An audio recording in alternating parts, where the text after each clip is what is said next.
What's up, guys?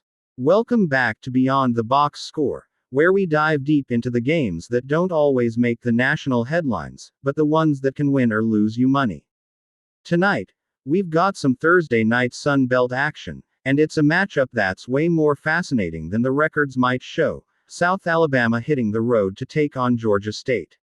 Now, at first glance, this looks like one of those typical, midweek games. But if you've been watching this conference closely, you know there's always chaos lurking. And the question everyone's asking right now, is South Alabama done, or do they still have a little bit of fight left? Let's be honest, last week might have broken their spirit.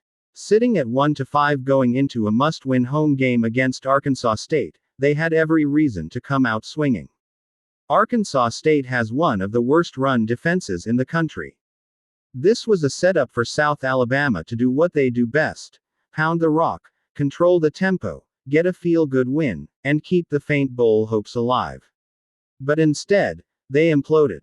They had a lead, blew it, and lost 15-14 on a last-second field goal. That game wasn't just a loss, it was the kind of defeat that makes you question your entire season. At home, in a must-win spot, against a defense that can't stop the run, and you put up 14 points. They averaged under 5 yards per play, a success rate of 35.8%, and just looked flat out uninspired. That's not a team trending upward, that's a team staring into the abyss. And here's the tough part: they still should be able to run the ball here. Georgia State's run defense is a mess. They rank 131st in success rate per rush and 134th in PPA per rush, which basically means teams are running right through them. On paper, it's another perfect matchup for South Alabama to bounce back. But we said the same thing last week, and they couldn't even get it done with home field advantage. Maybe they get a little help this time. Starting right guard Asher Hale, who missed the Arkansas State game, is listed as questionable. If he's back, that could make a difference. But let's not kid ourselves. This South Alabama offense hasn't earned anyone's trust. Now, when you flip the script and look at Georgia State, it gets even more interesting. Their defensive numbers are ugly, and I mean bottom-tier ugly, but context matters. They've had one of the tougher non-conference schedules in the Sun Belt. Opening on the road against Ole Miss, then facing Memphis, and even a trip to Vanderbilt, that's a rough stretch for a program like this. So, when you see they're giving up 32 points per game and allowing 5.69 yards per play, you might think, yup, they're bad. But since conference play started, they've actually looked okay. Not good, not great, just okay.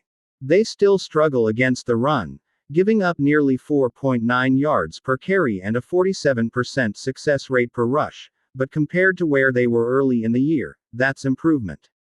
And considering how injury depleted that defensive line is, it's honestly a miracle they're holding up at all.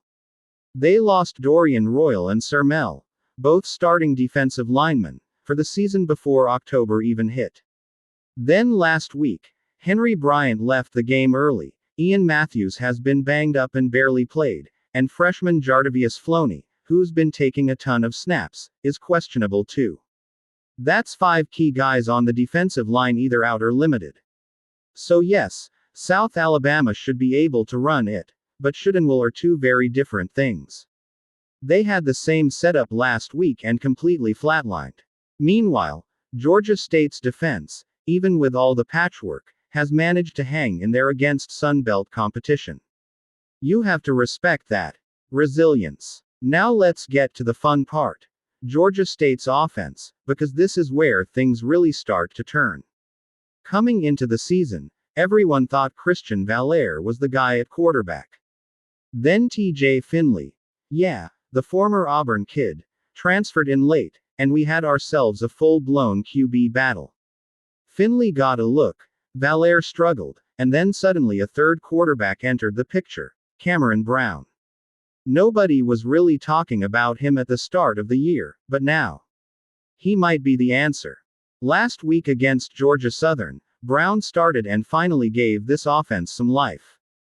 For the first time all year, a Georgia State quarterback played the entire game, and the offense actually clicked.